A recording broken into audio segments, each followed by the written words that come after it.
I hope कि आप लोग अच्छे से होंगे और अच्छा रहना भी चाहिए। घर से कभी बाहर मत निकलिए, जरूरत हो तभी घर से बाहर निकलिए, मास्क पहनिए, सोशल डिस्टेंसिंग का पालन कीजिए, और क्या हो, ये सब बात तो आप लोगों को ही पता है ना। ठीक है, आज के वीडियो में हम लोग pronoun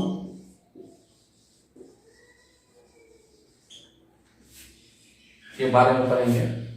pronoun based problem, pronoun based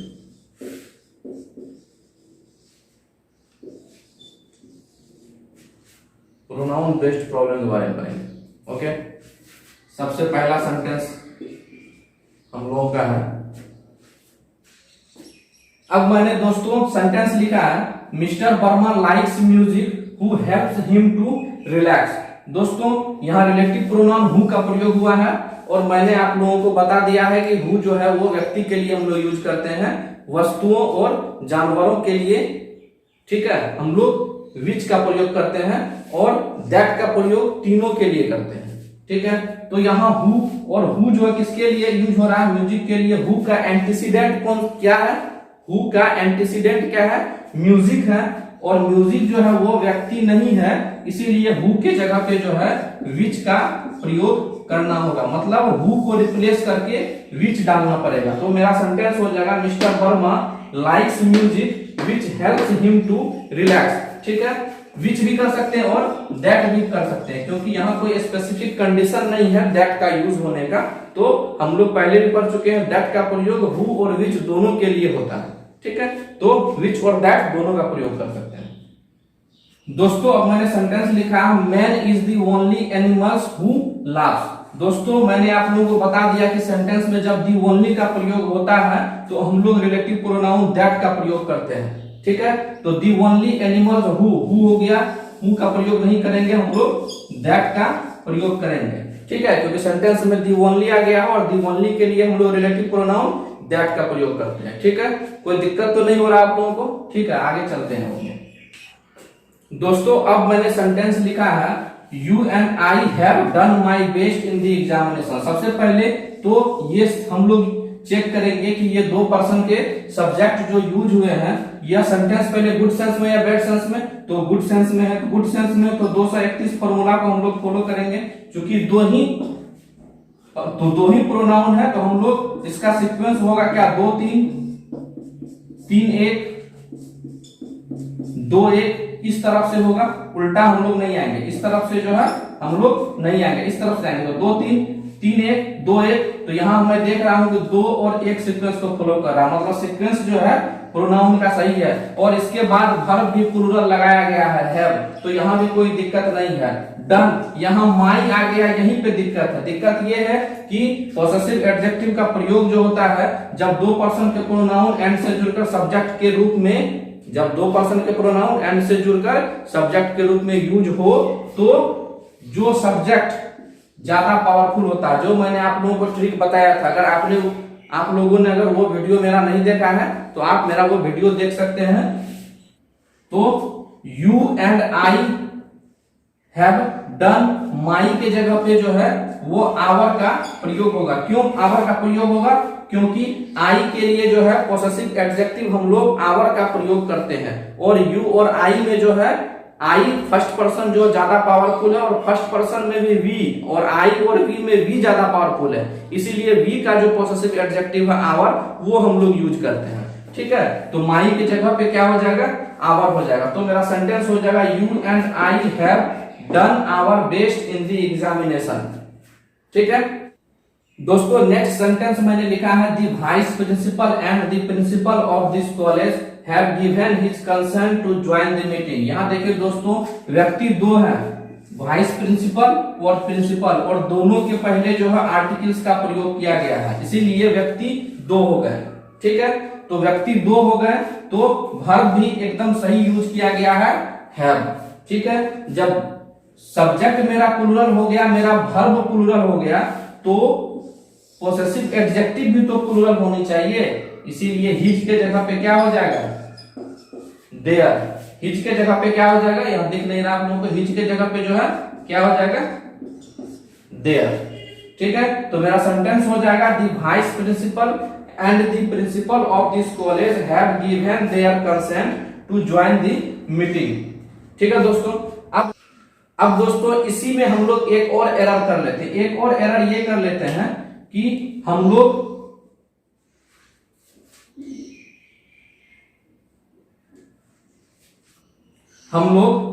एक आर्टिकल्स को क्लियर कर देते हैं। ठीक है, तो यहां मैंने लिख दिया दी वाइस प्रिंसिपल एंड प्रिंसिपल। अब हो गया दोस्तों एक ही व्यक्ति जो वाइस प्रिंसिपल भी है और प्रिंसिपल भी है, मतलब सब्जेक्ट हमारा अब सिंगुलर हो गया। जब सब्जेक्ट सिंगुलर हो गया तो हैव के जगह पे दोस्तों क्या हो जाएगा, हैज। ठीक है, गिवन हिज, तब यहाँ हिज सही होगा क्योंकि सब्जेक्ट सिंगुलर हो गया, एक ही व्यक्ति है, उसके लिए पॉसेसिव एडजेक्टिव हिज का प्रयोग करेंगे। ठीक है, his consent to join the meeting. ठीक है, अब हम लोग आगे देखते हैं। अब देखिए दोस्तों मैंने सेंटेंस लिखा है these 5 brothers at daggers drawn. Daggers drawn मतलब होता है दुश्मनी। ठीक है, दुश्मनी होना या मतभेद होना। So they feel it below their dignity to talk to each other. कितने भाई है दोस्तों, 5 ब्रदर्स है। इसमें तो बहुत इजी हम लोग पकड़ सकते हैं। ईच अदर का प्रयोग जो 2 के लिए करते हैं और 2 से अधिक के लिए वन अनदर का प्रयोग करते हैं। ये तो बहुत इजीली आ गया। 5 ब्रदर्स है, 5 भाई हैं, तो ईच अदर की जगह पे क्या हो जाएगा, वन अनदर। ठीक है, अब देखिए दोस्तों मैंने सेंटेंस लिखा है this is the same man that deceived me. दोस्तों दी सेम के बाद जो है दैट का भी प्रयोग होता है और एज का भी प्रयोग होता है। दी सेम के बाद जो है दैट का भी प्रयोग होता है और एज का भी प्रयोग होता है। दैट का प्रयोग कहां करेंगे और एज का प्रयोग कहां करेंगे वो मैं आप लोगों को बताता हूं। दोस्तों जब दैट के बाद, ठीक है, दी सेम के बाद बोल सकते हैं, जब दी सेम के बाद जो है वर्ब स्पष्ट रूप से दिख रहा हो, सेंटेंस में अगर वर्ब स्पष्ट रूप से दिख रहा हो दी सेम के बाद, तो दी सेम के बाद जो दी सेम में दैट डिसीव्ड, डिसीव्ड जो वो मेन वर्ब है। ठीक है, डिसीव मतलब होता है धोखा देना, ठीक है, ठगना। तो डिसीव्ड दिख रहा है इसीलिए हम लोग दैट का प्रयोग करेंगे। अगर वर्ब नहीं दिखता, दी सेम के बाद जो वर्ब अगर स्पष्ट रूप से हमें नहीं दिखता तो हम लोग एज का प्रयोग करते हैं। ठीक है, एक एज वाला सेंटेंस भी हम लोग देखते हैं। This is the same pen as my.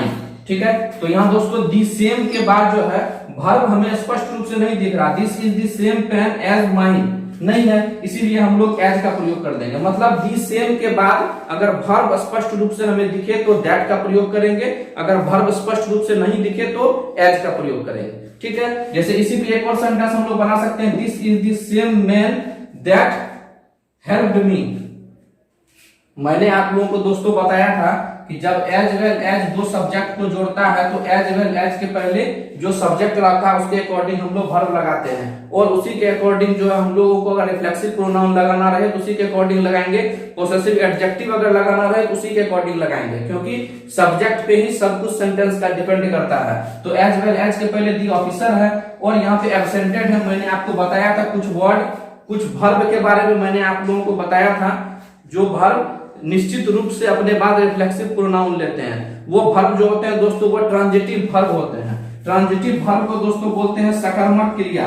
ठीक है, ट्रांजिटिव वर्ब को हम लोग बोलते हैं सकर्मक, सकर्मक, सकर्मक क्रिया। सकर्मक मतलब जिस वर्ब को अपना अर्थ स्पष्ट करने के लिए कर्म की आवश्यकता हो उसको सकर्मक क्रिया बोलते हैं, ट्रांजिटिव वर्ब, और उसके ऑपोजिट हो जाएगा इंट्रांजिटिव वर्ब। ठीक है, तो एब्सेंटेड है, एब्सेंटेड जो है यह ट्रांजिटिव वर्ब है, तो इसके लिए आया है themselves, जबकि हम लोगों को यहाँ पे सब्जेक्ट जो हम लोगों का दी ऑफिसर है वो सिंगुलर है, इसीलिए themselves को रिप्लेस करके हम लोगों को himself का प्रयोग करना पड़ेगा, तब ये सेंटेंस जो सही हो जाएगा। ठीक है, तो the officer as well as assistants absented himself from the office। ठीक है, अब आगे देखते हैं दोस्तों। नेक्स्ट सेंटेंस मैंने लिखा है he introduced to the chairman as the general secretary of the party। दोस्तों मैंने बताया था इंट्रोड्यूस्ड, इससे पहले वाले क्लास में मैंने आप लोगों को बताया था कि इंट्रोड्यूस्ड के बाद जो रिफ्लेक्सिव प्रोनाउन का प्रयोग होता है, क्यों होता है, क्योंकि इंट्रोड्यूस्ड जो है वो ट्रांजिटिव वर्ब है, और ट्रांजिटिव वर्ब के बाद निश्चित रूप से ऑब्जेक्ट की आवश्यकता होती है। अगर ऑब्जेक्ट नहीं है तो हम लोग रिफ्लेक्सिव प्रोनाउन सब्जेक्ट के अकॉर्डिंग लगाकर उस सेंटेंस को कंप्लीट करते हैं। तो he introduced to the chairman as the general secretary of the party. तो दोस्तों यहाँ पे ही इंट्रोड्यूस्ड के बाद जो है हिमसेल्फ का प्रयोग हो जाएगा, क्योंकि ही का जो है रिफ्लेक्सिव प्रोनाउन, ही का जो है रिफ्लेक्सिव प्रोनाउन हिमसेल्फ है, और इंट्रोड्यूस जो है वो ट्रांजिटिव वर्ब है। इसके बाद या तो ऑब्जेक्ट की आवश्यकता होगी या नहीं तो रिफ्लेक्सिव प्रोनाउन। अगर ऑब्जेक्ट नहीं है तो हम लोग रिफ्लेक्सिव प्रोनाउन लगाएंगे, ठीक है। अब दोस्तों मैंने नेक्स्ट सेंटेंस लिखा है, the guests whom we were talking about have come are my brother in law। दोस्तों सबसे पहले हम लोग देख रहे हैं whom रिलेटिव प्रोनाउन, ठीक है। whom रिलेटिव प्रोनाउन किसके लिए यूज हुआ है? अपने एंटीसीडेंट के लिए, ठीक है। तो मैंने आप लोगों को पिछले वीडियो में मैंने बताया था कि रिलेटिव प्रोनाउन हु के बाद जो है निश्चित रूप से वर्ब का प्रयोग होता है, लेकिन 100% केसों में नहीं। कुछ ऐसे केस होते हैं जो हु के बाद फिर सब्जेक्ट का भी प्रयोग होता है। ये वही सेंटेंस है, ठीक है, दी गेस्ट। और सबसे पहले हमने ये सेंटेंस को पढ़ने के बाद, इस सेंटेंस को पढ़ने के बाद अगर आप लोग एरर नहीं ढूंढ पा रहे हैं तो आप लोग क्या कीजिए, सब्जेक्ट और वर्ब का पेयर लगा दीजिए, ठीक है।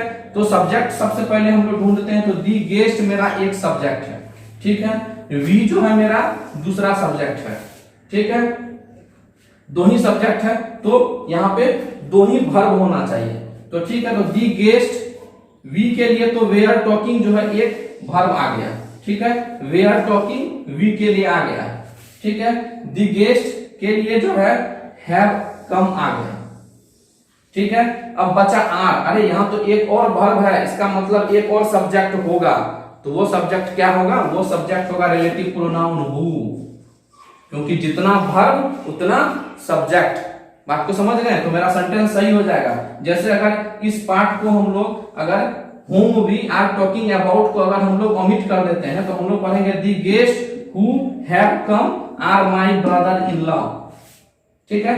तो इसका सही सेंटेंस हो जाएगा the guests who we were talking about have come are my brother in law। समझ गए? सब्जेक्ट और वर्ब का पेयर लगाना, ठीक है। आगे देखिए दोस्तों, नेक्स्ट सेंटेंस में हम लोग आते हैं, this is none who can help you in this crucial moment of your career. This is none who, यही दोस्तों हम लोग एरर फाइंड करिए, क्योंकि मैंने आप लोगों को बता दिया कि नन के बाद जो रिलेटिव प्रोनाउन दैट का प्रयोग होता है, तो हु का प्रयोग नहीं होगा। हु की जगह पे कौन सा रिलेटिव प्रोनाउन का प्रयोग होगा?